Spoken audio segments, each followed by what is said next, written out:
Bismillahirrahmanirrahim. Innal hamdalillah nahmaduhu wa nasta'inuhu wa nastaghfiruh wa na'udzu billahi min shururi anfusina wa min sayyiati a'malina. May yahdihillahu fala mudilla lahu wa may yudlilhu fala hadiya lahu. Asyhadu an la ilaha illallah wahdahu la syarika lahu wa asyhadu anna Muhammadan 'abduhu wa rasuluh. Allahumma shalli wa sallim ala Muhammad wa ala alihi wa ashabihi wa man tabi'ahum bi ihsanin ila yaumiddin, amma ba'd. Terima kasih saudara Ajmal, pengurusi majlis, minta maaf, dan Ustaz Muhammad Hafiz bin Osman, pengurusi masjid, jawatankuasa masjid, merangkap imam satu masjid Wang Bintong. Alhamdulillah, dan seluruh ahli jawatankuasa, pimpinan masyarakat dan muslimin muslimat yang dikasihi lagi dirahmati oleh Allah. 22 November 2017 kami bertandang ke sini. 25 Julai hari ini kali kedua. Alhamdulillah. Kali kedua dengan wajah masjid yang baru. Sebelum ini November 2017 berwajah sebelumnya, dan hari ini alhamdulillah, syukur atas nikmat Allah Subhanahu wa taala. Alhamdulillah, pada malam ini dinamakan program ziarah Jabatan Mufti Negeri Perlis yang kami yang dirangka khas oleh Sahibul Samahah sebagai platform untuk Sahibul Samahah turun dan memberi taujihat, penerangan bersama dengan umat Islam Negeri Perlis.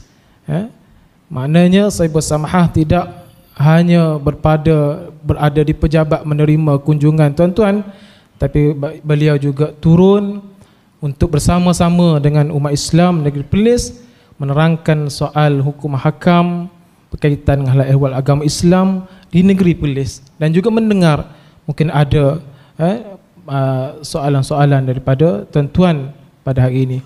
Dan program ini dilaksanakan ke banyak-banyak masjid lah di Negeri Perlis, dan hari ini kebetulan alhamdulillah berada di masjid tuan-tuan.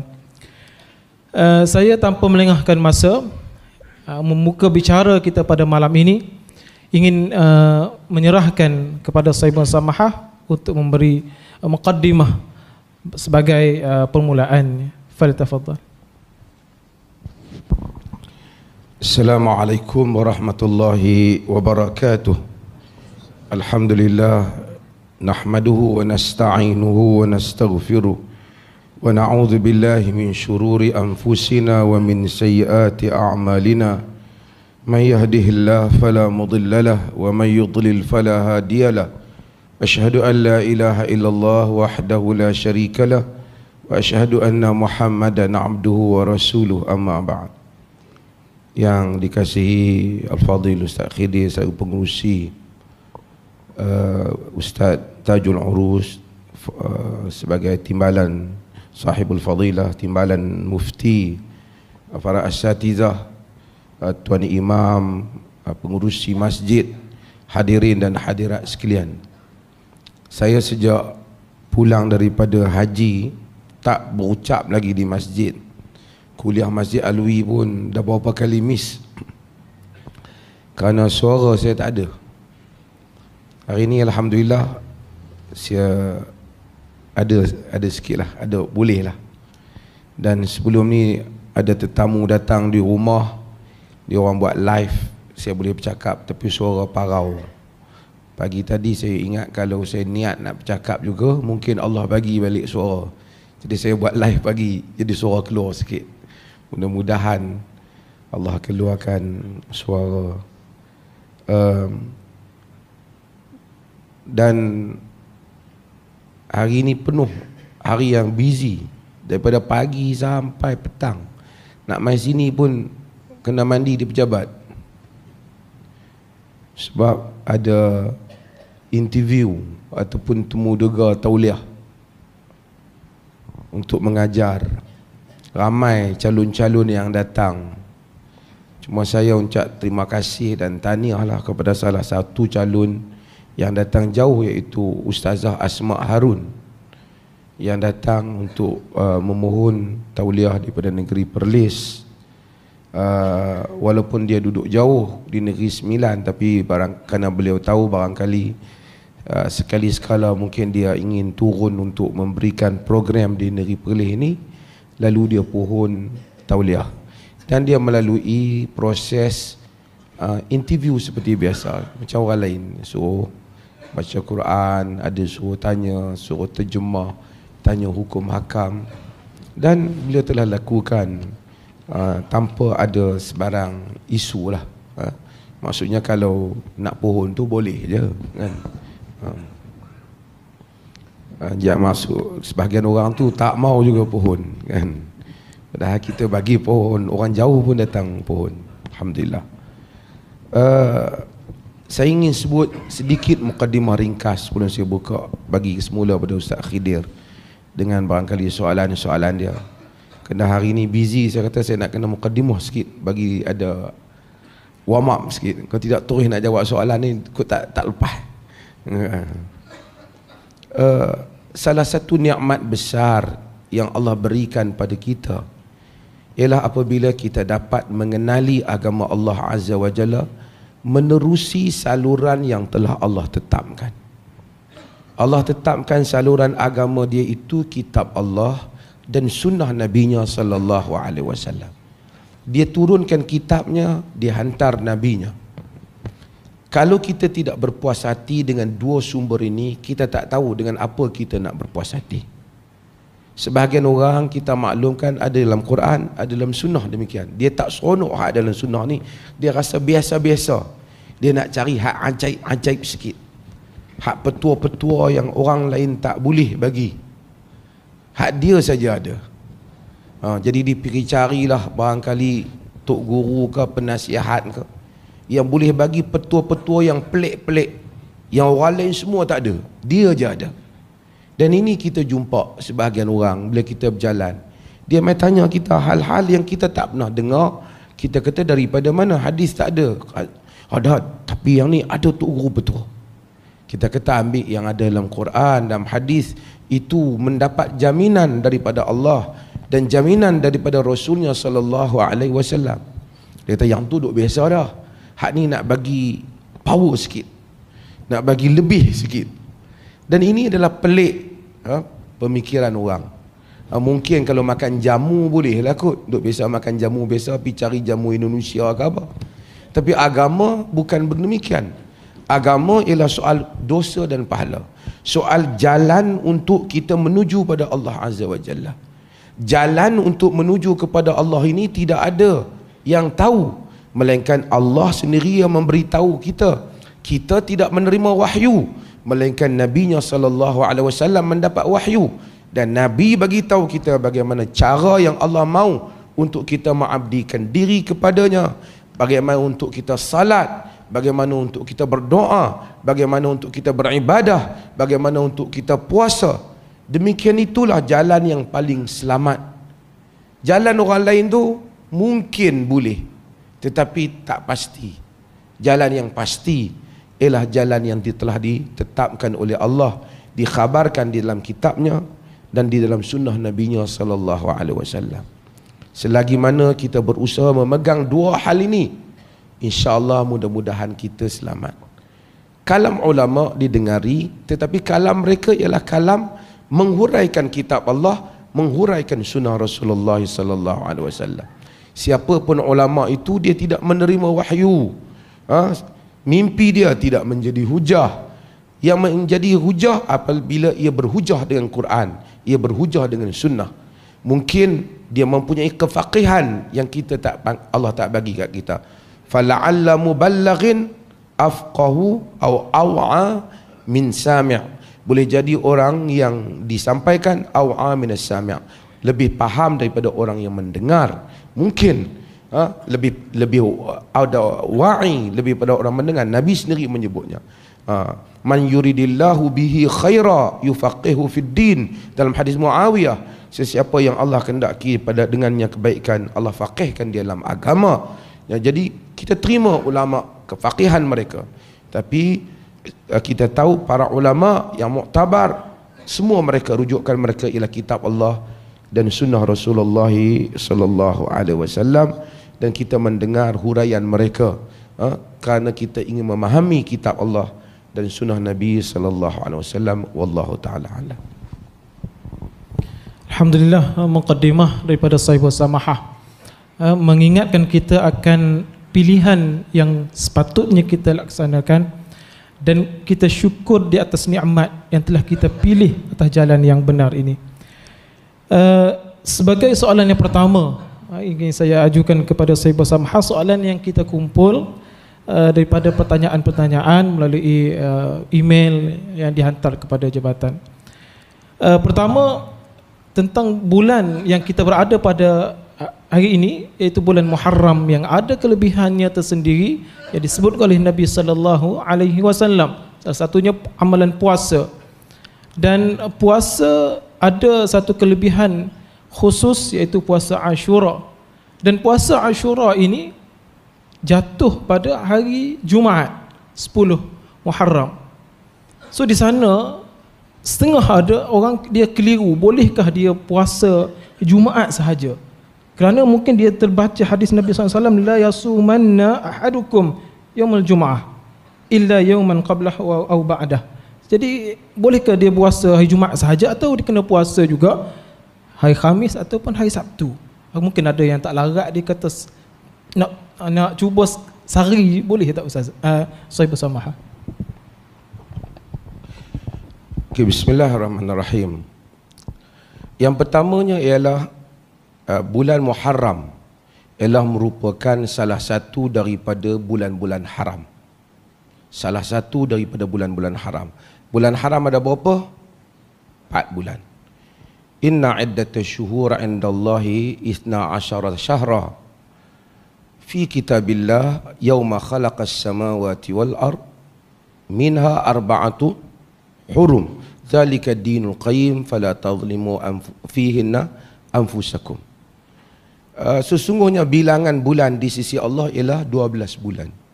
Di dalam kitab Allah pada hari diciptakan langit dan bumi. Padanya 4 yang haram. Itulah din yang qayyim, agama yang lurus. Fala tadhlimu fihinna anfusakum, jangan kamu zalimi padanya diri-diri kamu. Yani 4 bulan ni. 4 bulan ni bulan apa? Nabi sebut salasun mutawaliyat dalam hadis yang diriwayatkan oleh Imam Bukhari, iaitu Zulqa'dah, Zulhijjah, Muharram, dan kemudian berselang Rejab. Jadi apa? Zulqa'dah, Zulhijjah, Al-Muharram, dan kemudian selang berapa bulan? Rejab.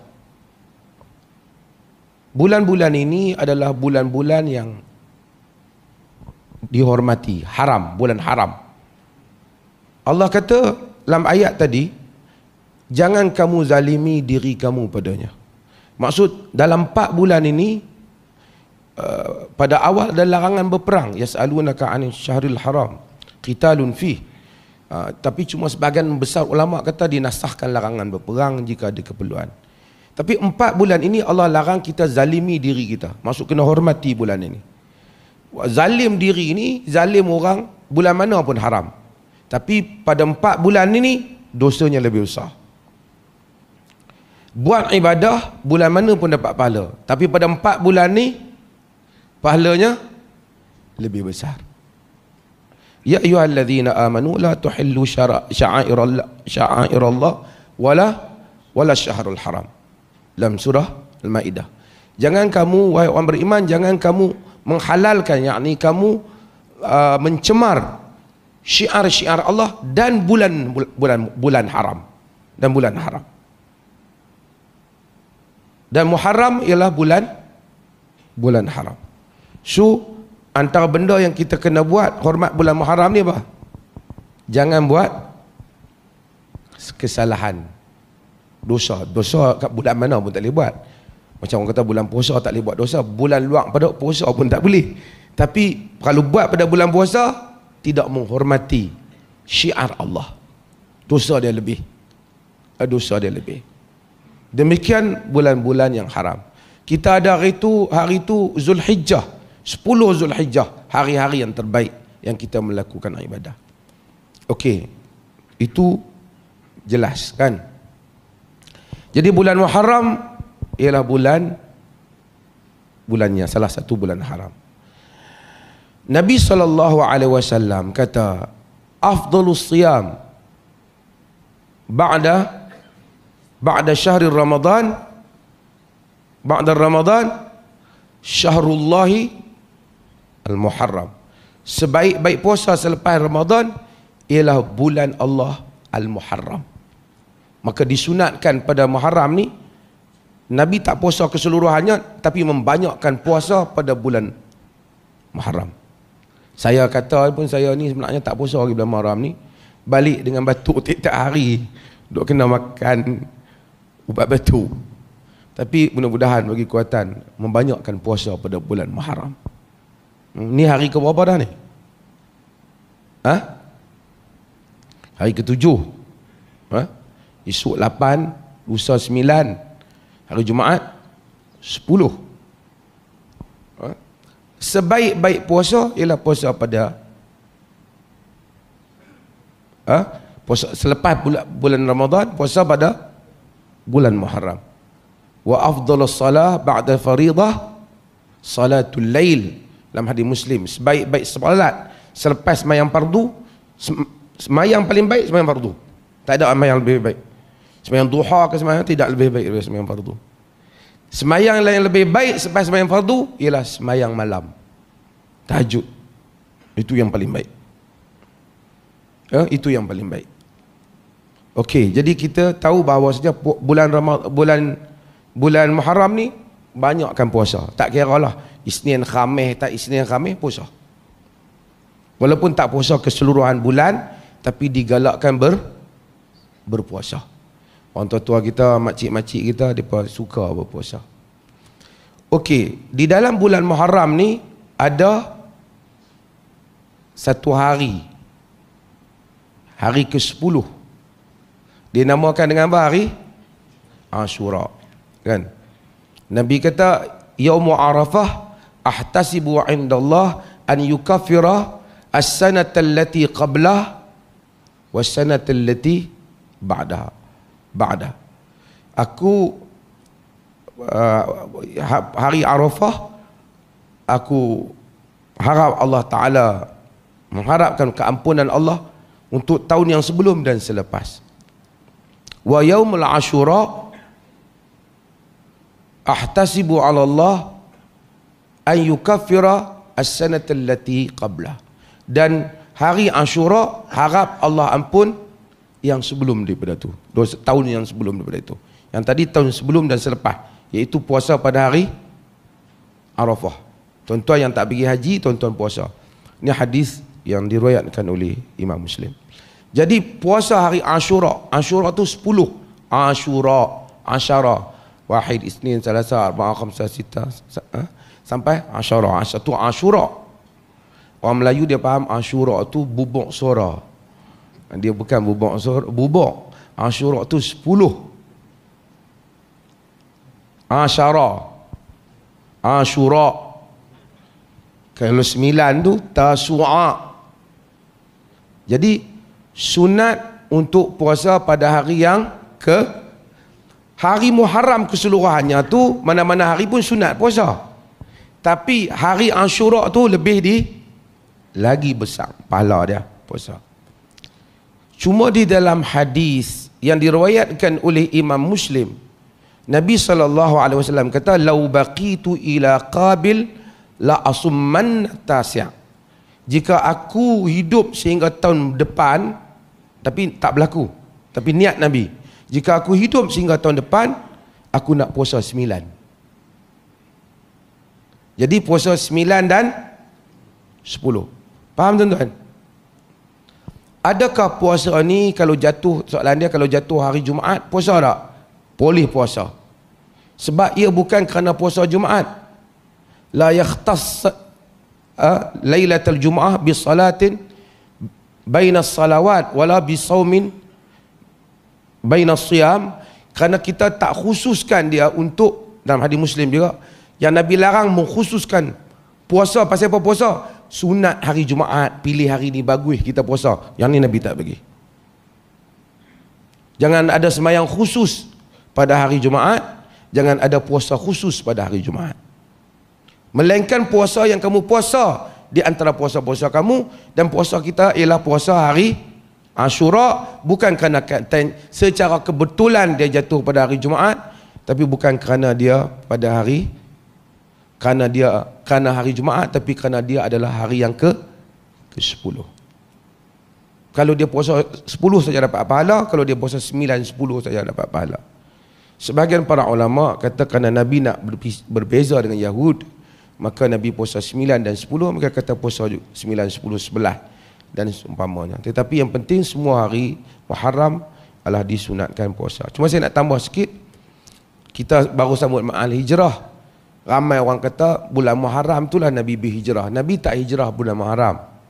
Nabi memulakan hijrah pada hujung Safar dan masuk ke Madinah pada 12 Rabiul Awal. Pada bulan Rabiul Awal. Pasal apa bulan Muharram jadi bulan hijrah? Sebab Saidina Umar apabila nak membuat kiraan bulan, kiraan tahun, kerana dulu orang Arab ni dia tak ada tahun. Tuan-tuan pi sebelah kita Siam ada tahun Siam, tengok tak? Berapa ribu tahun dia Siam. Orang Mesopotamia, tamadun di Egypt, mereka ada tahun. Orang-orang Kristian mereka ada tahun. Tapi orang Arab dia tak ada tahun. Dia hanya ingat tahun melalui peristiwa Amul Fil, tahun gajah. Masa tu tahun gajah menyerang Mekah. Jadi kalau dia nak ingat macam tu, orang tua-tua dulu kalau nak ingat tahun, dia tak ingat tahun macam kita, dia kata tahun kelam. Ada tak dulu? Kan? Tahun kelam, dia ingat peristiwa tahun. Orang Arab pun macam tu. Tapi bila Saidina Umar ada pentadbiran, nak tulis surat kepada Maharaja, semua mereka tulis surat tarikh. Orang Islam tak ada tahun. Jadi berbincang seperti mana yang diriwayatkan oleh Ibnu Katsir di dalam Al-Bidayah wan Nihayah, bahawasanya macam mana mereka berbincang. Akhirnya perbincangan macam-macam cadangan. Tahun kelahiran Nabi, Sayyidina Umar tak setuju, tak bersama dengan Kristian.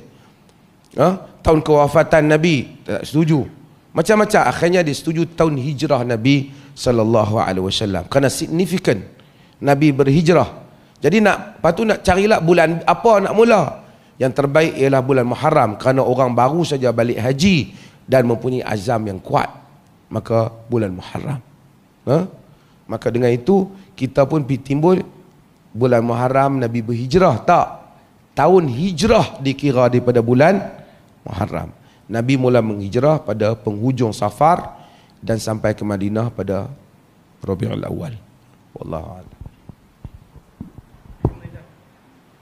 Alhamdulillah, satu penerangan yang jelas kepada kita berkaitan dengan fadilat bulan Muharram, puasa, amalan puasa pada bulan Muharram dan Tasu'a dan Ashura, dan bagaimana terbentuknya kalender dalam kalender Islam yang susunannya bermula pada zaman Umar. Baik, soalan yang kedua berkaitan dengan kita sayang kepada mak ayah kita yang telah pergi meninggal dunia dan sebagainya. Namun di sana kadang-kala ada tersebar iklan-iklan yang berbentuk kiriman amalan. Siapa nak kirim, kami buat amalan, kemudian ada bayaran tertentu. Kadang-kala terpengaruh jugalah masyarakat kita ni sampai amalan tersebut dibuat di Mekah dan sebagainya. Jadi seolah dibentuk package, diiklankan dengan bayaran tertentu sebagai kiriman pahala kepada arwah. Jadi mungkin ada pencerahan sebaiknya daripada saya bersama. Terima kasih. Tuan-tuan, orang agama ni dia larang kita jual beli agama. Liyashtaruna bihi thamanan qalila. Allah marah ke ahlul kitab kerana dia menjual agama dengan harga yang murah. Dia fikir nak buat duit saja dalam semua benda, termasuk kadang-kadang termasuk sehingga benda-benda pahala pun seolah-olah dia boleh jual pahala dia bagi ke orang beli pahala dia. Dia semayang banyak-banyak, ni aku semayang sunat 2 rakaat tak dan semayang kan, bayar kat aku RM20 ataupun RM100, semayang tadi ambil kat hang. Macam tu dia nak buat. Manusia dia ikhtiar. Tu Nabi bagi tahu dalam hadis yang diriwayatkan oleh Abu Daud, iqra'ul Quran wasalullaha qabla an ya'tiya zamanun an-nasu yaqra'una al-Quran wa yas'aluna qaumun yaqra'una al-Quran wa yas'aluna an-nas. Dalam hadis yang diriwayatkan oleh Abu Daud atau kama qala, Nabi kata baca Quran minta kepada Allah Taala. Sebelum datang satu zaman orang baca Quran minta kat manusia. Sebelum tu saya nak senggung sikit. Kadang-kadang orang tipu ni, kalau orang tu tipu jual nasi kandang ke, tipu jual barang ke, salah juga, berdosa juga. Tapi tak lebih teruk orang tipu guna nama agama.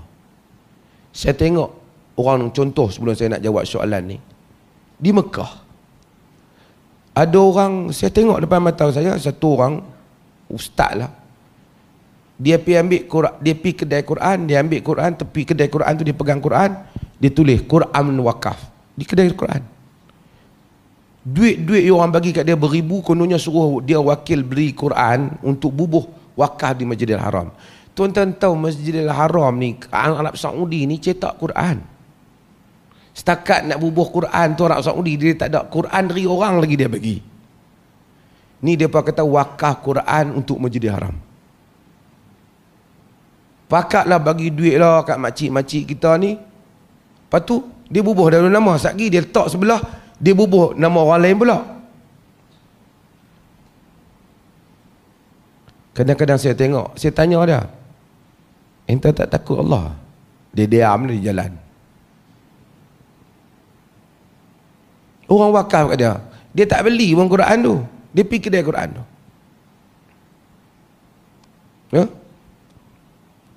Sama lah yang duduk di depan, kadang-kadang dia wakaf Quran yang duduk jual Bangladesh ke apa.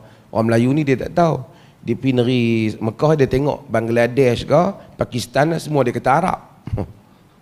Dia kata Arab tipu aku, kesian ke Arab. Hadut berniaga di kedai tu bukan Arab.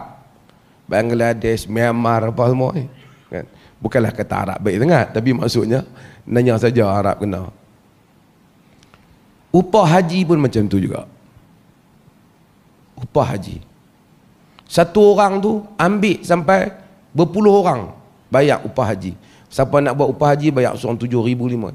Dia seorang pergi buat haji untuk 10 orang, 70,000, 100,000 dapat. Dia peganglah yang tu, selesai menunaikan haji, nama orang ni hantar gambar orang tu WhatsApp. Lepas tu dia ambil kat dia juga, ambil buah nama orang lain pula. Boleh ganti tolong haji untuk orang jika kita ikhlas. Boleh juga bagi nafkah untuk perbelanjaan, kerana haji perlukan perbelanjaan. Hajja an nafsik summa an syubramah, kata Nabi. Haji untuk diri kamu dan kemudian untuk syubramah, bapak dia. Kan? Nabi bagi. Tapi tipu. Tu tak kira lagi yang buat korban. Satu ekor lembu 30-40 orang korban, semua bubuh nama atas tu. Manusia tipu dan mereka jawab di hadapan Allah Azza wa Jalla. Agama dah jadi satu jual beli, penipuan. Pasal dia tahu ramai orang minat agama. Sebab itu kita disuruh untuk beramal dengan agama.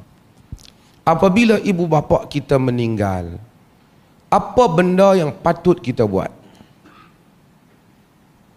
Kita kena doa. Kita ni bukan berurusan dengan satu toki syarikat yang kita tak apa kenal tak.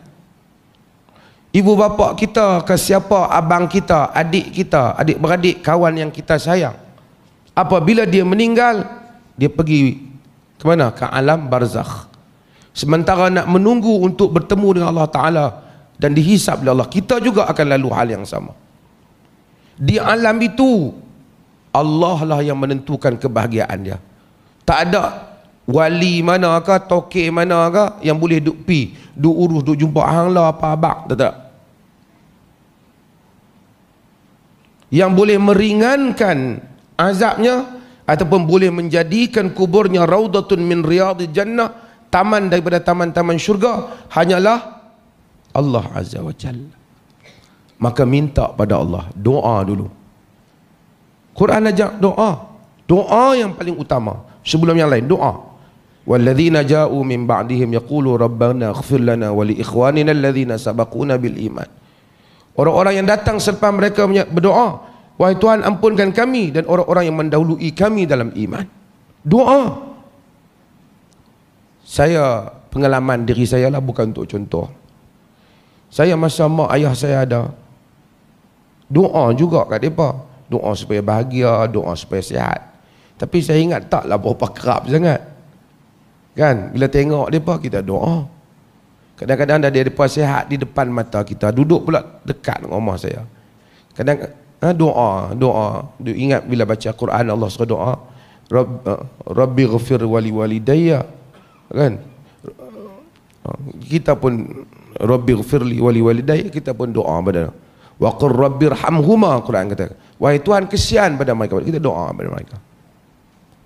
Cuma saya rasa taklah lebih kerap, bukan terlalu kerap lah apabila mereka meninggal.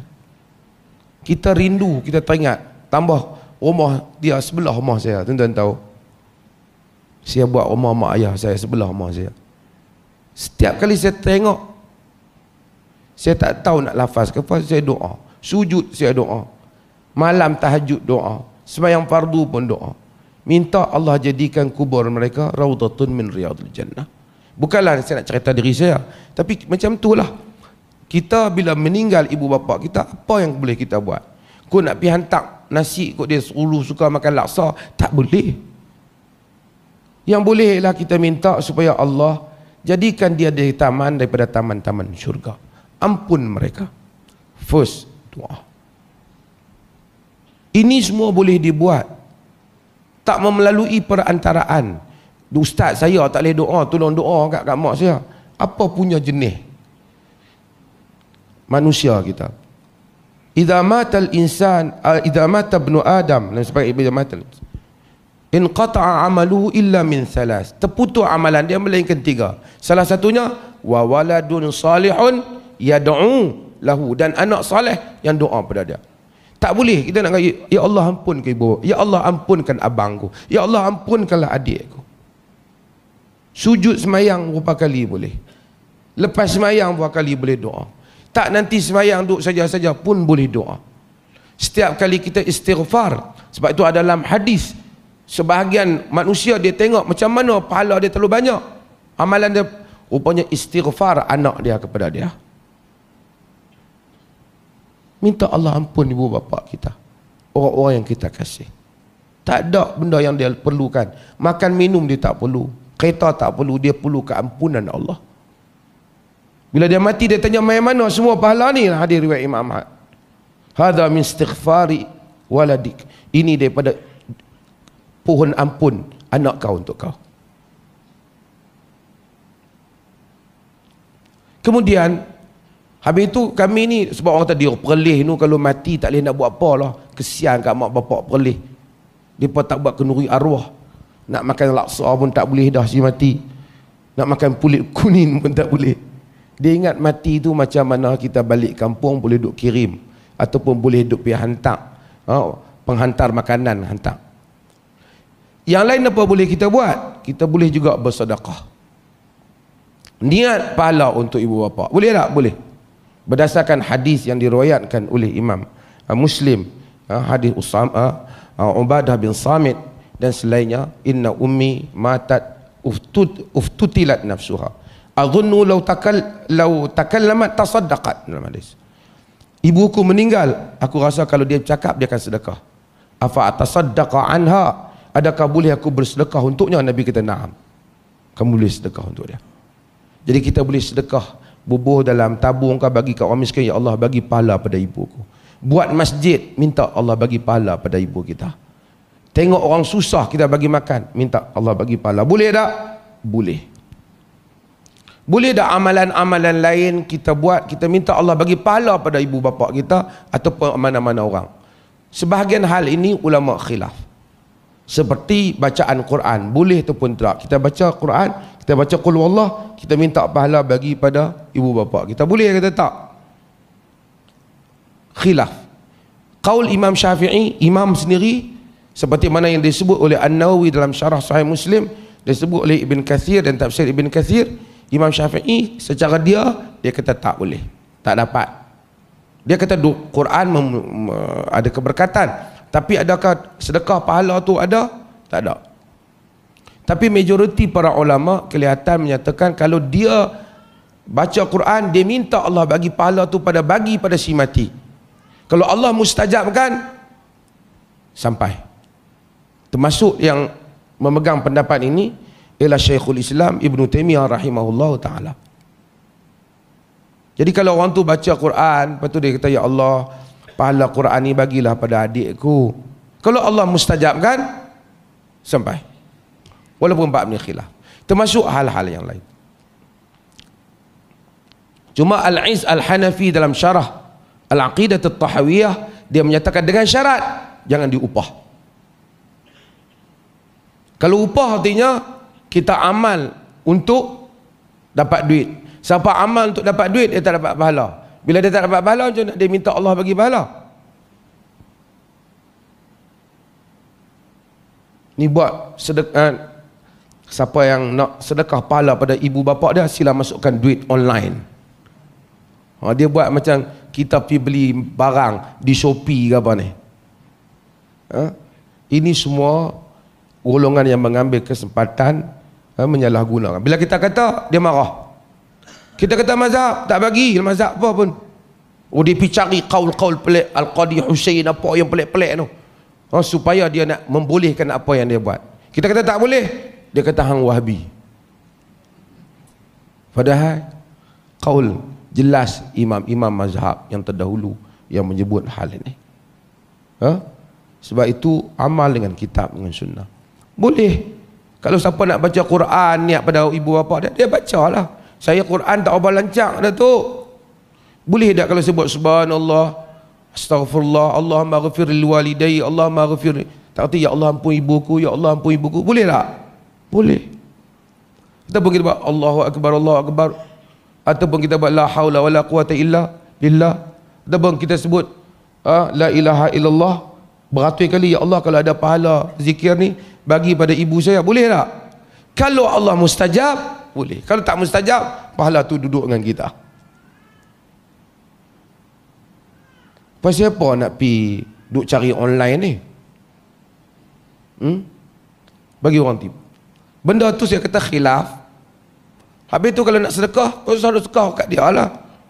Ambil RM100 dah kita ada, bagi ke orang miskin. Ya Allah, berikanlah pahala sedekah ni pada ibu bapa aku ataupun abang aku, pada kawan aku. Boleh tak?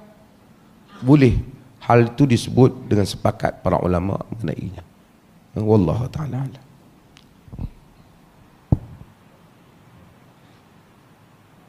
Okay, alhamdulillah. Jelas kepada kita soal bagaimana untuk kita beramal untuk pahala sinambungan pahala kepada orang yang kita tersayang telah meninggal dunia. Sebelum kita berhenti azan, boleh kita satu soalan lagi Datuk? Mungkin di sini berkaitan dengan isu muamalat sikitlah Datuk. Iaitu berkaitan dengan bolehkah misalnya kita mungkin duduk mengair ke apa, jumpa buah-buahan hanyut, ataupun mungkin pokok buah-buahan berada di tepi sungai tu hanyut. Durian ke Datuk? Ataupun di kawasan masjid, buah-buahan bolehkah jemaah pergi ambil? Dari kawasan masjid. Ataupun itu jiran, pokok jiran kita sebelah pagar kita, juntai daun tu masuk buahnya di kawasan kita. Rumah mana tu? Dia kata ini kawasan aku tu. Di sudut itu bolehkah dia manfaat ataupun dimakan buah tersebut? Okey, soalan ni dia banyak tu, tapi saya kena pecah. Yang pertama ialah makan buah-buah yang telah jatuh ataupun di pokok yang bukan ada tuan dia. Seperti tanah awam, tanah masjid umpamanya. Kan? Bukan masjid buat perniagaan apa, masjid. Kita jalan kot tanah-tanah kerajaan tu ada buah jambu ke buah apa, dia jatuh ke apa. Boleh tak kita ambil? Bagi buah-buah awam yang seperti itu, yang tidak mempunyai tuan dia, tak ada ismah dia, ulama hampir semua sepakat boleh ambil. Kerana dia tak ada tuan. Tanah tu tak ada, tanah dia tumbuh macam tu kita ambil. Pokok bunga ke apa yang bukan ada tuan, kita boleh ambil. Okay. Itu dulu. Kedua, ulama-ulama bincang buah-buah yang jatuh, ada tuan tapi jatuh. Dan pada zahirnya buah-buah yang jatuh seperti itu memang dia tak kutip dah. Memang kita tahu dia tak kutip. Dia tak kutip buah-buah yang jatuh tu. Memang kita tahu dia tak kutip. Seperti juga buah yang hanyut dalam air. Kerana buah ni kalau dibiak, dia akan rosak. Yang ini juga boleh diambil. Boleh diambil. Cumanya mereka bincang, boleh dah ambil kalau kita lalu ke kebun buah. Tengok ada buah, kita pun rasa lapar sikit, kita ambil. Kita nak ambil, member kita kata, jangan duk ambil orang punya. Allah, setakat ambil sebiji dia tak kisah. Muktan dia, tengok banyak mana macam duk lah. Kita ambil 2 ulas kan dia nak rugi. Kita ni tengah hari ni lapar ni. Boleh ataupun tak? Hal ini menimbul perdebatan di kalangan para ulama. Sebab apa? Sebab yang pertama ialah keumuman hadis, larangan untuk dari kita dilarang ambil benda yang bukan hak kita, hak orang, tak boleh. La yahillu malum ri'in muslim illa bitibi nafsin minhu. Dalam hadis yang diriwayatkan oleh Imam Ahmad, Al-Baihaqi dan seumpama. Tak boleh, kita tak halal harta orang muslim yang lain melainkan dengan dia bagi dengan redha dia. Tak boleh kita duk pergi ambil, dia tak redha, tak boleh. Hadis ni melarang untuk kita ambil atas siapa saja tanpa izin. Cumanya kerana ada satu hadis riwayat Imam Ahmad dan hadis ni sahih. Nabi kata, "Idza ata ahadukum haidan wa arada an yakulahu falyunadi salasan. Fa in ajabahu wa illa falyakul.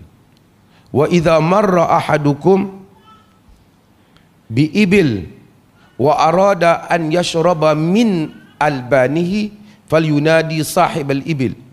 Wa in ajabahu wa illa falyashrab minhu." Kalau kamu lalu di satu kebun yang ada apa? Ada pagar ni. Kalau seorang kamu lalu, kamu rasa nak makan buah tu, maka kamu panggil 3 kali. Jika dia jawab, tak boleh makan. Kalau jawablah. Jika dia tak jawab, Nabi kita makan. Oh, kalut naruh mana tuan-tuan? Nanti dulu. Jika seorang kamu lalu dengan unta ibil, wa arada an yashraba min albaniha, kalau dia teringin nak minum susu ibil tu, unta tu, falyunadi ya sahib al-ibil, panggil, oi tuan unta. Kalau dia jawab kata tak bagi, jangan. Kalau tak, kamu minum. Hadis ni jadi perbincangan antara larangan umum tak boleh ambil harta orang dengan hadis ni menyebabkan ulama-ulama berkhilaf. Al-Imam An-Nawawi rahimahullah dan juga sebahagian ulama-ulama yang lain termasuk ulama mazhab Malik dan selainnya, mereka menyatakan tetap tak boleh. Hadis itu dia merujuk, difahami, saya simpulkan daripada semua syarah mereka terhadap ini, Dipahami hadis ni ialah keadaan muamalah tadi, setempat tu macam mana. Kalau kebiasaan masyarakat tu, kalau orang lalu bagi, memang kalau setakat ambil sebiji dua nak makan dia bagi. Jadi di atas konteks tu Nabi cakap. Maksudnya biasanya masyarakat kalau lalu buah tamar ambil sebiji dua. Jadi mereka kata kalau nak makan boleh, bawa tak boleh. Pas makan hangkut dengan lori pula, habislah kita punya apa? Harum manis kita. Dia kata itu maksud dia. Tapi kalau tabiat masyarakat itu kata tak boleh. Tengok buah kalau derian orang tak nak bagi Kok yang nak boleh tu buah apa? Buah jambu, jambu ayak ke? Yang tu kok kan. Tapi kalau buah-buah yang mahal orang tak bagi, kita tahu masyarakat tetap tak boleh. Pasal hadis tu. Hadis ni mesti dilihat pada tabiat masyarakat. Nabi cakap dalam konteks tabiat masyarakat tu yang biasanya setakat tamar ni dia bagi. Sebahagian para ulama dia longgak sikit, dia kata kalau setakat dia makan untuk dia lapak, dia berkeperluan, tak lapang tak boleh. Kalau dia keperluan dia makan saja boleh, tapi dengan syarat tak boleh bawa keluar. Kerana tetamu 3 hari. 3 hari duk makan kalut kita. Setakat makan diri dia saja. Kan? Dia lalu, bukan dia nak tujuan dia nak pi redah apa? Dusun kawan tu. Dia lalu-lalu ada buah, tengok rambutan, dia ambil. Kata mereka kalau setakat dia ambil 1-2 dia lapak boleh. Tetapi umumnya para ulama menyatakan tak boleh kalau sekiranya diketahui tabiat tuan tu tak bagi. Dia tulis pula jangan ambil buah sini misalnya. Kan? Tapi kalau kita tahu kampung tu, negeri tu memang setakat lalu rambutan tu memang kebiasaan orang ambil, orang tak ada masalah. Jangan duk pi ambil sampai balik rumah, setakat nak makan di situ dia bagi. Kalau kita ketahui demikian, mereka kata boleh. Okey. Tadi kita kata apa? Jiran. Okey, jiran pula. Kalau jiran ni sampai pokok dia tu mutadaliyah, telah masuk dalam kawasan kita. Jiran ni lebat buah dia masuk dalam kawasan pagang kita sebelah menyebelah. Boleh tak kita ambil buah dia? Boleh ke tak? Dalam beberapa keadaan. Pertama, kalau kita tak suka, dia kata siapa suruh batang pokok dia masuk kawasan aku? Kita marah kan? Pertama, sebelum buah tu berbuah, mungkin soalan kita, boleh tak kita tak bagi pokok dia berjuntai dalam kawasan kita? Kita pergi potong. Boleh tak? Boleh. Adalah hak kita. La darar wala dirar. Boleh. Tak boleh kita orang bagi mudarat pada kita bagi mudarat orang pun tak boleh. Cuma kalau buah tu jenis boleh tolak daun tu masuk, tolaklah, jangan pergi kerat bawah. Tapi kalau memang tak boleh dah masuk, kita potong, boleh tak? Kita berhak potong. Sekarang ni bila kita tak potong, dia dah masuk. Kita tengok kepada tabiat jiran kita. Kalau jiran kita tu tabiat dia kita tahu memang dia kedekut, hak masuk kawasan tu pun dia tak bagi, kita tak boleh ambil. Habis itu kedang-kedang masuk, pasal apa kita benak? Aku tak kira masuk kawasan aku, kita benak buat apa? Potong daripada awal dah kalau kita tak mau. Tapi kalau kita tahu jiran kita memang tak kisahlah. Dia kata ni pokok hang masuk kawasan aku ni. Allah, hang ambil ya. Misalnya, esok dia kata hang ni pokok hang tak apalah, hak tu rezeki belah hang. Kalau kita tahu itu tabiat dia, kita tak payah minta dah lah.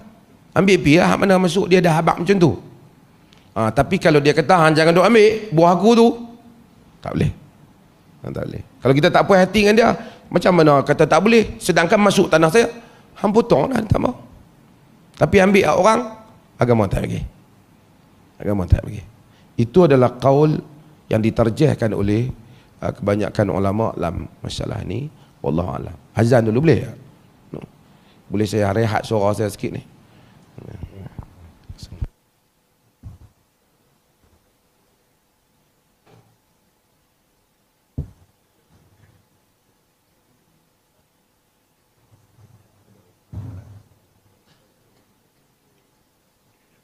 Allahu Akbar, Allah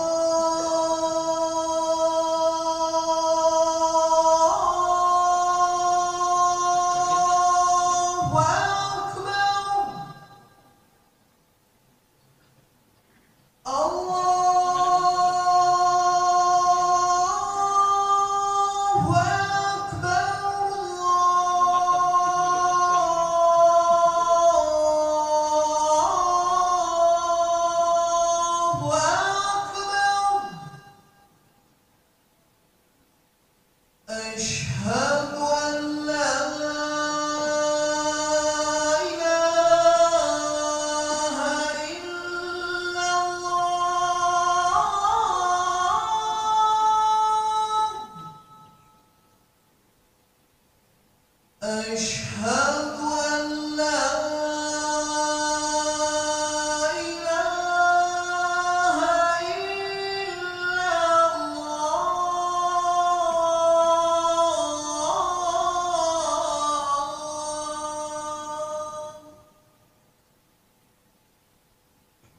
أشهد أن محمدا رسول الله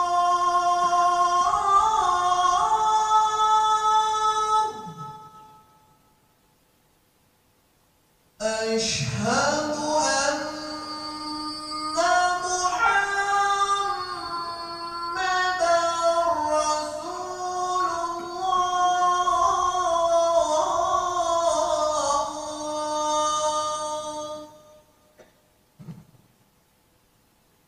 حي على الصلاة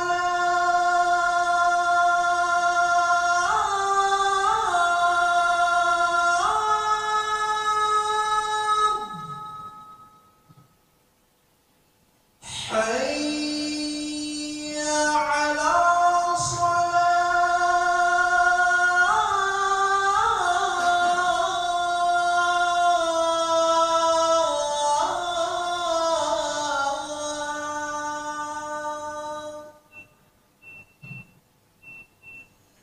حي على الفلاح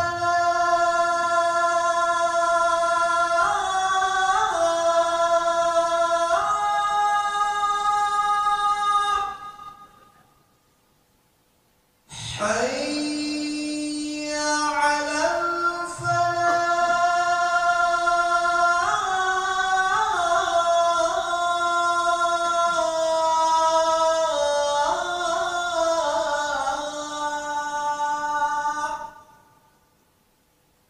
الله أكبر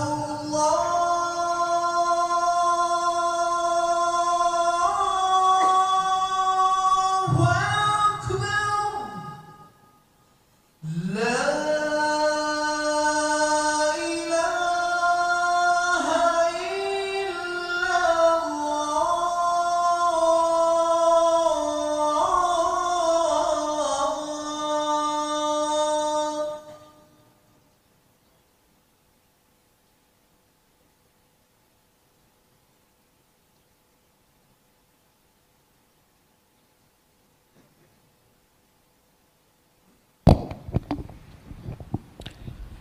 InsyaAllah tuan-tuan, kita sambung lagi sesi soal jawab bersama saya Buah Samahah.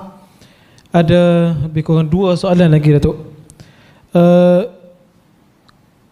Iaitu pertama berkaitan dengan sejauh mana jin boleh merasuk manusia, dan adakah gangguan yang dialami oleh manusia ni disebabkan faktor jin ataupun faktor tekanan emosi, perasaan, dan mungkin cara mengatasi gangguan ni, Datuk. Bismillahirrahmanirrahim. Tuan-tuan, soalan ni nak kena dengar elok dan jawapan ni kena dengar elok. Kerana ada orang yang dia gulu. Satu golongan yang gulu ialah satu orang lagi, satu kelompok lagi dia nafikan langsung tentang elemen-elemen benda-benda yang dianggap mistik ni lah kan. Yang pertama ialah golongan yang gulu ni, dia apa pun jin, apa pun hantu. Sakit perut hantu, sakit telinga hantu, sakit kaki hantu, sampai tak ada apa yang berlaku, semuanya jin. Barang hilang rumah dia, hantu curi. Padahal yang curi itu hantu kepala hitam kan. Sampai tak ada apa semua. Kita sembang dengan dia, tahun depan kita pergi jumpa dia pun tak habis duk cerita hantu duk main kacau dah kan. Sampai hantu pun heran, bila aku kacau. Yang ni pun ada satu masalah yang kita kadang-kadang tak boleh layan sangat. Kadang-kadang dia runsing, dia ada orang dia jadi tak betul. Mungkin kadang-kadang faktor tekanan, dia tension, dia boleh jadi. Hal itu disebut oleh Al-Imam Ibn Qayyim Al-Jauziyah dalam Zadul Ma'ad tentang sebab-sebab. Tapi yang kedua, ada orang yang dia langsung tak percaya cerita hantu-hantu ni.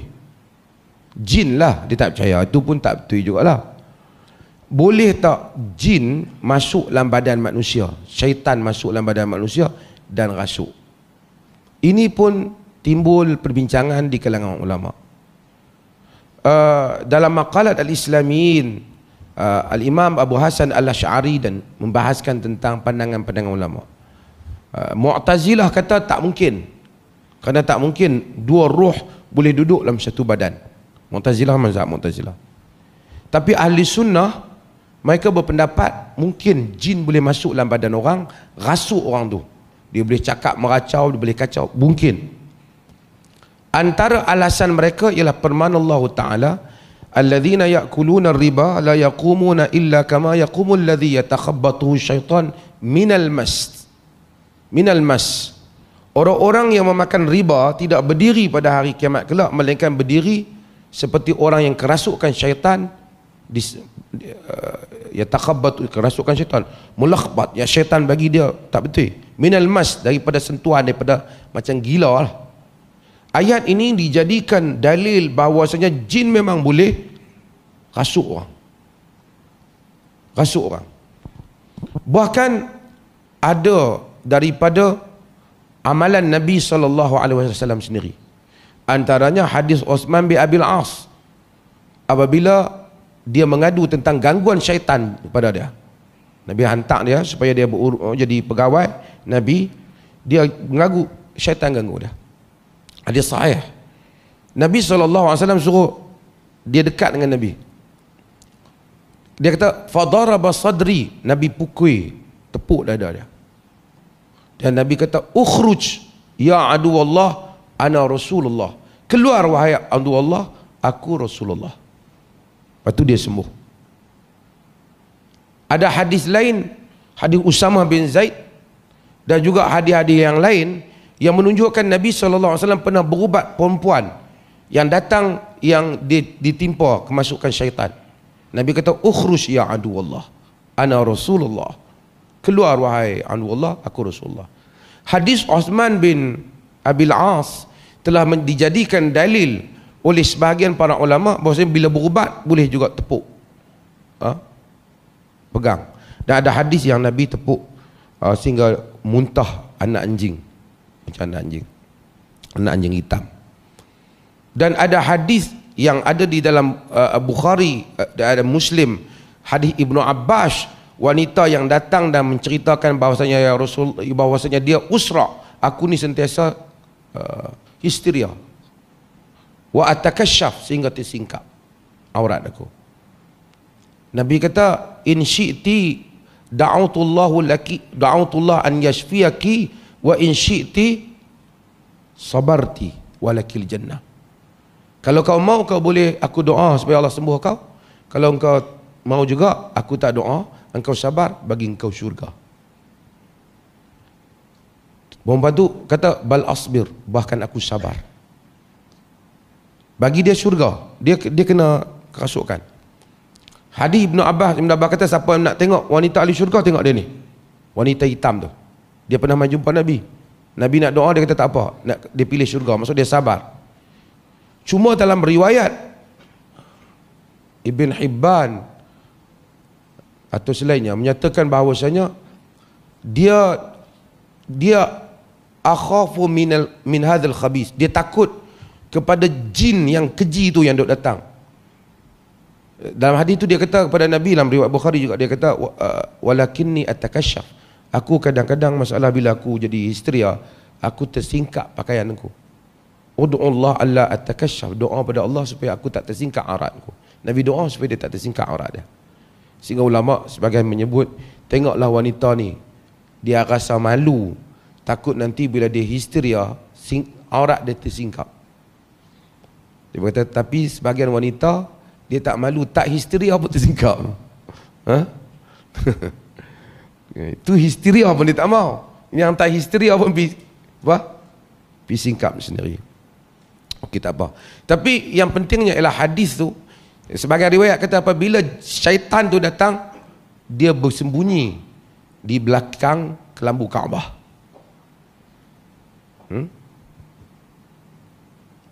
Dan ada wanita dalam hadis Usama bin Zaid yang datang kepada Nabi SAW.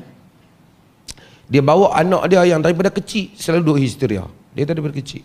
Nabi doa pada anak dia, ukhruj ya adu Allah, ana Rasulullah, sembuh anak dia. Hadis-hadis ini dan banyak riwayat-riwayat ini menunjukkan jin atau syaitan kadang-kadang boleh rasuk orang. Dan Nabi doa. Doa. Ibnu Taimiyah rahimahullahu taala terkenal, antara orang yang terkenal di dalam mengubat orang yang kena jin ni. Sehingga Al-Imam Ibn Qayyim Al-Jauziyah rahimahullah menceritakan tentang guru dia Ibn Taimiyah, apabila berubat orang masuk jin, dia pukul di tengkok tu, semua orang sangka mati dah perempuan tu, tapi tak mati. Kerana dia pukul tu betul, begitu kuat dia pukul. Tapi dia pukul tu sebenarnya kerana jin ada yaltabis duduk dalam diri perempuan tu. Tapi dia tahu. Tapi kita tuan-tuan, jin masuk jangan nak pergi pukul, jin tu keluar mampu orang tu. Kan? Sebab tu Ibn Qayyim kata bukan semua orang boleh pukul, itu dia kena tahu. Orang ingat sampai lenguh tangan Ibn Taimiyah tapi tak mati. Perempuan tu pun tak rasa sakit. Dia kata akhruj ta'atan lak, aku keluar taat padamu wahai Ibn Taimiyah. Nabi Ibn Taimiyah, la ukhruj ta'atan lillah, keluar taat pada Allah. Dia pandai. Dia kata aku boleh keluar taat pada aku. Ibn Taimiyah kata bukan taat, taat Allah. Tapi ini semua menunjukkan boleh berlakunya kerasukan jin, dan kita hendaklah memohon perlindungan kepada Allah Ta'ala. Ada orang dan mula dia kena, dia asyik kena ya. Dia kena doa pada Allah Ta'ala, lindung diri dia. Sebab tu Nabi ajak banyak bacaan ayat kursi dan seumpamanya, melindungi kita daripada hal-hal ini. Mohon perlindungan Allah Ta'ala, kerana hal ini berlaku bukan pada sahabat zaman kita, bahkan pada zaman Nabi SAW. Bahkan dalam riwayat Umar bin Khattab, riwayatkan Ibn Abi Shaybah, Musannaf Abdul Razzaq dan selainnya, tentang orang yang hilang kerana disorok oleh jin pada zaman Umar bin Khattab radhiyallahu anhu. Wallahu ta'ala alam. Panjang bab jin ni, orang Melayu suka bab jin ni. Saya kalau nak kuliah jin ni boleh 2 jam pun insya-Allah boleh. Tapi sekejap lagi orang lantik jadi bomoh pula. Okey, baik Datuk. Alhamdulillah. Soalan yang kedua terakhir tu, insya-Allah kita tak ambil masa yang terlalu panjang pada malam ini, iaitu berkaitan dengan solat Jumaat. InsyaAllah kita nak rakyat negeri Perlis, umat Islam hadir awal solat Jumaat. Namun di sana ada juga yang mai lewat, ada yang qomat Jumaat baru sampai. Jadi adakah gugur pahala solat Jumaat bagi mereka yang tidak mendengar 2 khutbah Jumaat itu?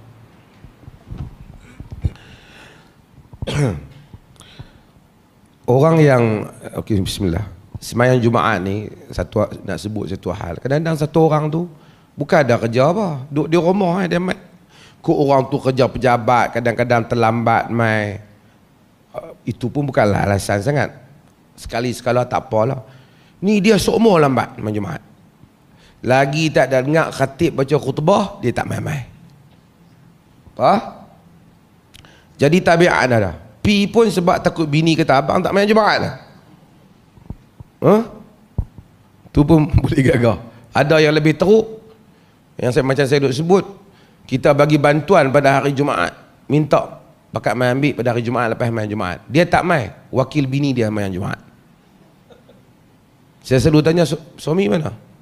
Dia tak main. Tak main Jumaat? Tak tahu. Tu. Hak jenis tu kalau ada orang upah apa-apa, bayar dia bayar tu. Hak tadi tu, hak nak upah bayar dia, lepas tu syok. Pasal tak bayar amal, ada duit bayar. Ini satu tabiat. Cuma kita ambil tentang Jumaat ni lah. Dalam hadis yang diriwayatkan oleh Imam Ahmad dalam Musnad, di Sahih, Nabi SAW kata, idza kana yaumul Jumu'ah qa'adatil malaikatu ala abwabil masjid yaktubuna man jaa ila Jumaah. Bila hari Jumaat, malaikat duduk di pintu-pintu masjid. Dia tulis pahala orang yang mai Jumaat.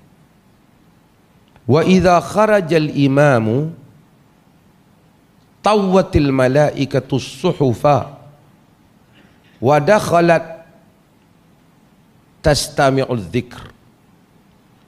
Apabila imam keluar, ni masuk mimbar, naik atas mimbar. Kalau keluar setakat mai pasang mikrofon dah, keluar atas mimbar.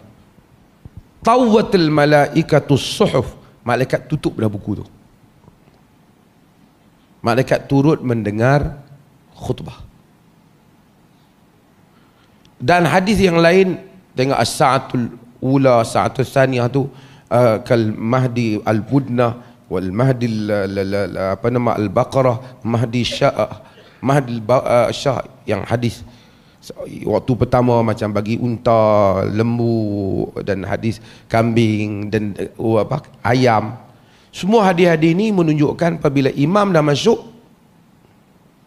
malaikat sudah tidak mencatatkan pahala orang yang datang.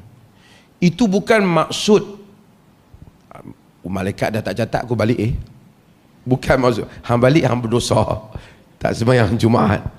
Maksudnya dia tak dapat lagi pahala fadilat datang awal Jumaat. Fadilat sembahyang Jumaat, pahala sembahyang Jumaat tu dia dapatlah sembahyang. Fadilat datang awal Jumaat tak dapat. Itu tak kira lagi mungkin dia mai dengar khutbah. Tapi bila dah imam naik, dia tak main-main lagi, dia tak dapat fadilat pahala datang tabkir, pahala awal datang Jumaat. Kalau dia tak mendengar khutbah, dia kehilangan pahala yang besar, 2 khutbah. Hilang pahala tadi lah. Cuma kalau dia sembahyang Jumaat tu, pada sisi fiqhnya sahlah Jumaat dia tu, tapi tak dapat pahala yang besar. Tuan-tuan setengah orang ni tak apa, tak dapat pahala pun kopi juga. Kalau bab lain tu, bab orang kata kalau mai awal dapat RM1,000, mai lewat dapat RM50, tobat dia mai awal. Betul tak? Betul kan? Tapi benda-benda macam tu, macam itulah. Mudah-mudahan Tuhan pun ampun kita, bagi hidayah pada kita, pada orang lain juga, supaya memudahkan kita beramal. Sebab itu tuan-tuan, banyakkanlah hidup ni sebut sehari beratus-ratus kali, tak nanti tunjuk kat orang, la haula wala quwata illa billah. Sebab tu tadi bila azan hayya 'alas salah, kita kata apa? La haula wala quwata illa billah. Tidak ada daya dan upaya melainkan dengan Allah. Kadang-kadang hati ni, jantung hati kita ni ajaib, tuan. Boleh kalau dia tak mau, kita, orang dengar ayat Tuhan rasa rendah diri, rasa takut Allah Ta'ala. Dengar ayat tu tengiang-ngiang di telinga kita, nak tidur pun teringat tadi, peneringatan tadi, takut aku kena. Setengah orang tu orang sebut apa pun tak jadi kat dia. Tak dia rasa. Mai bulan Ramadan, orang berlumba-lumba nak ibadat. Tak dan Ramadan lagi bersiap dah, duk tengok Quran dia, duk tengok ni nak siap, nak, tahun ni nak semayang tarawih masjid mana imam. Dia tak ada lah Ramadan tak Ramadan, duk isap rokok macam tu. Ada sekali saya pergi tu nak buat, nak tempah apa supaya orang buat gazebo apa ni, tengok duk makan ais. Saya kata awal buka puasa ni, pagi lagi. Tak tahu Datuk siapa dia depa yang ada kawasan tu. Dia tak rasa apa. Orang lain takkan Ramadan masuk rindu dah, Ramadan nak keluar sedih. Dia tak ada apa. Summa qasat qulubuhum fahiya kal hijarah au ashaddu qaswah. Kemudian keras jantung hati mereka, seperti mana batu ataupun lebih keras daripada batu. Kita minta Tuhan pelihara kita, dan juga kawan-kawan kita semua. Ada lagi? Okey. Buka kan? Salam. Okay, Alhamdulillah. Tuan-tuan, saya bagi peluang untuk 1-2 soalan daripada tuan-tuan sekiranya ada. Boleh insya-Allah untuk kemukakan soalan. Fida.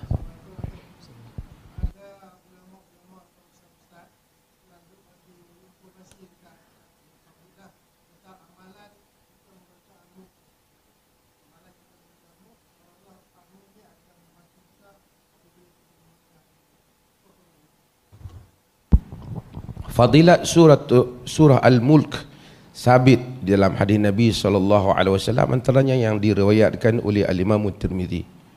Dan Nabi SAW tidak tidur, kata Aisyah, melainkan baginda SAW membaca suratul Mulk. Dan dia adalah merupakan pemelihara kita, asimah daripada azab kubur, seperti yang diriwayatkan oleh Al-Imam Tirmizi dan selain daripada Al-Imam Tirmizi juga. Dan fadilat Al-Mulk ni sabit, walaupun sebahagiannya ada yang dhaif, tapi sabit. Terutamanya fadilat dia ketika kita tidur, sebelum tidur baca Al-Mulk. Tabarakalladzi biyadihi. Sambil-sambil kita nak pejam mata tu baca. Ataupun setiap malam tu kita baca sebolehnya. Dan siapa yang sentiasa baca, dia akan ingatlah surah tu. Sebenarnya dia jadi amalan dia, letak kepala, jalanlah mulut dia. Akan baca insya-Allah, mudah-mudahan. Dan amalkan suratul Mulk, sabit daripada Nabi sallallahu alaihi wasallam. Sekiranya ada soalan? Ya, silakan. Okey, silakan.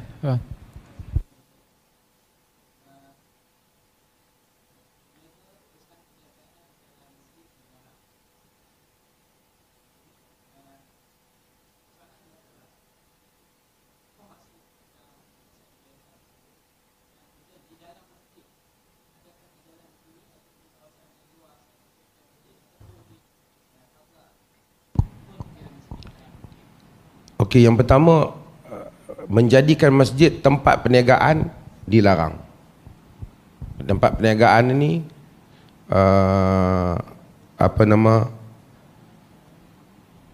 dia memang main masjid tu, di masjid tu lah dia nak jadi tempat sebagai dia berniaga. Kerana dia tahu di situ orang ramai, dia nak berniaga di situ. Cuma sebahagian ulama memberikan rukhsah kepada dia, bukan nak berniaga di masjid, kebetulan dia tunjuk-tunjuk, aku ada minyak wangi, aku beli. Beli berapa? RM50 ni dah. Bagi aku lah. Weh, mahal kan tak bagi lah. Jual, kau tu bagi RM50 dia beli. Sebagian para ulama ramai yang memberikan kelonggaran apabila dia bukan bertujuan masjid, kebetulan di masjid. Kebetulan di masjid. Tapi kalau menjadikan masjid tu memang dia tahu nak berniaga pergi masjid dah, tentu orang ramai, itu adalah dilarang. Nabi SAW suruh kita doa lagi supaya la yarbahullahu tijaratahu, supaya Allah tak menguntungkan perniagaan dia. Masjid tu apa? Masjid ialah tempat yang diwakafkan untuk ibadat salat, dan selain daripadanya. Kawasan yang mana kita boleh beriktikaf dalamnya, kan? Kawasan bilik ayak semua tak termasuk dalam masjid, walaupun bilik ayak masjid. Di luar pagar yang parking, kalau kita duduk parking tak masuk lagi masjid, maka itu bukan masjid, itu facilities masjid. Masjid adalah kawasan yang mana dikhususkan untuk ibadah kita salat, dan kawasan itu yang dimaksudkan. Wallahu ta'ala alam. Boleh cek kita punya fatwa ada dalam hal tu, dan pentafsiran pendetilan nama tu. Wallahu a'lam. Okay, satu lagi soalan. Ada? Ya, di belakang. Sila.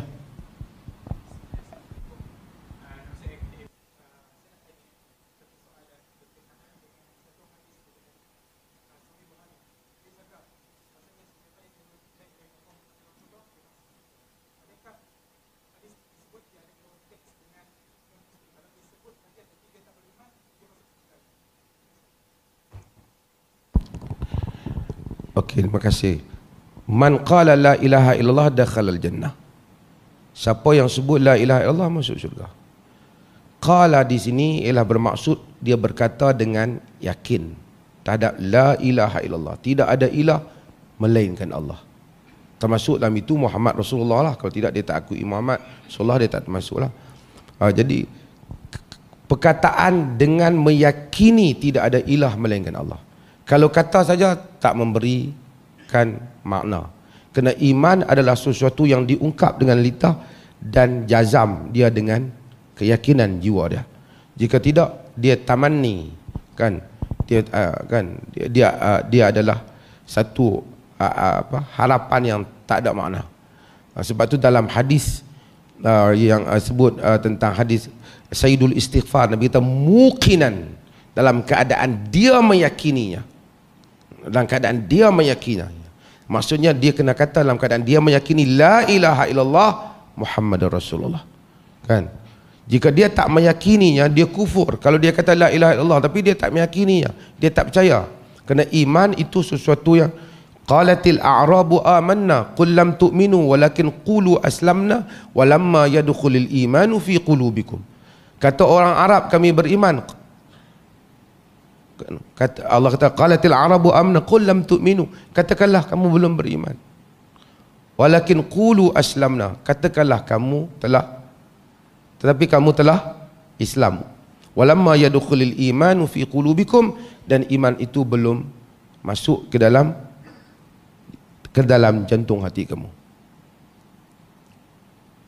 Innamal mu'minuna alladhina amanu billahi wa rasulihi. Lagi? Wajahadu bi amwalihim wa anfusihim fi sabilillah. Summa lam yartabu. Kemudian dia tidak ragu-ragu, kan? Dan orang yang beriman itu ialah orang yang tidak ragu-ragu. Jika dia ragu-ragu, dia tidak, walaupun dia kata beriman, dia tidak termasuk di kalangan innamal mu'minuna alladhina amanu billahi wa rasulihi tsumma la yartabu. Dia tidak syok dengan apa yang dia imani, barulah dia termasuk di kalangan orang-orang yang beriman. Kalau dia kata tapi dia tak percaya, dia tak termasuk. Macam orang Arab yang datang jumpa dengan Nabi sallallahu alaihi wasallam.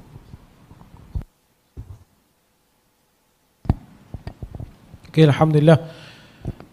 Terima kasih kepada tuan-tuan yang mendengar dengan tekun segala pandangan dan curahan ilmu daripada sahibus samahah seperti tadi. Ala kulli hal, marilah kita sama-sama memanfaatkan apa sahaja yang disampaikan seperti tadi sebagai bekalan untuk kita beramal, panduan untuk kita beramal dalam kehidupan yang sementara di dunia ini, agar kita memperolehi kehidupan yang bahagia di negeri abadi kita nanti, insya-Allah. Sebelum saya mengakhiri sesi pada malam ini, sukanya saya iklankan satu program Jabatan Mufti Negeri Perlis, iaitu pada 4 dan 5 Ogos seorang ulama besar daripada Saudi, Syekh Asim Al-Hakim, pendakwah international, pendakwah antarabangsa daripada Saudi, akan hadir ke Perlis pada 4 dan 5 Ogos nanti. Dan ada 2 program diaturkan. Pertama 4 Ogos di Unimaps, satu public talk, dan satu seminar akan diaturkan bersama Syekh Asim pada hari 5 Ogos, pada hari Sabtu, di Dewan Banquet SUK, komplek kerajaan kerajaan negeri di belakang Mini Putrajaya tu. Ada Dewan Banquet di situ. So tuan-tuan yang boleh rancang untuk hadir satu program bersama dengan pendakwah international ini, insya-Allah. Jadi saya sekali lagi memohon ampun dan maaf di atas segala kekurangan, dan berbanyak-banyak terima kasih, jazakumullahu khair diucapkan kepada khususnya jawatan kuasa masjid, pada hadirin dan hadirat yang datang daripada qaryah ini dan juga daripada qaryah luar pun ada. Kuips ada daripada Kuips, tuan-tuan yang hadir dan juga yang menonton live di 2 channel utama kita, Pro Media Tajdid dan Suara Sunnah. Alhamdulillah, mudah-mudahan bermanfaat untuk kita, dan kita bertemu lagi di lain program ziarah Jabatan Mufti di masjid-masjid yang akan kita umumkan. Sekadar itu saja, wabillahi taufiq wal hidayah. Assalamualaikum warahmatullahi wabarakatuh.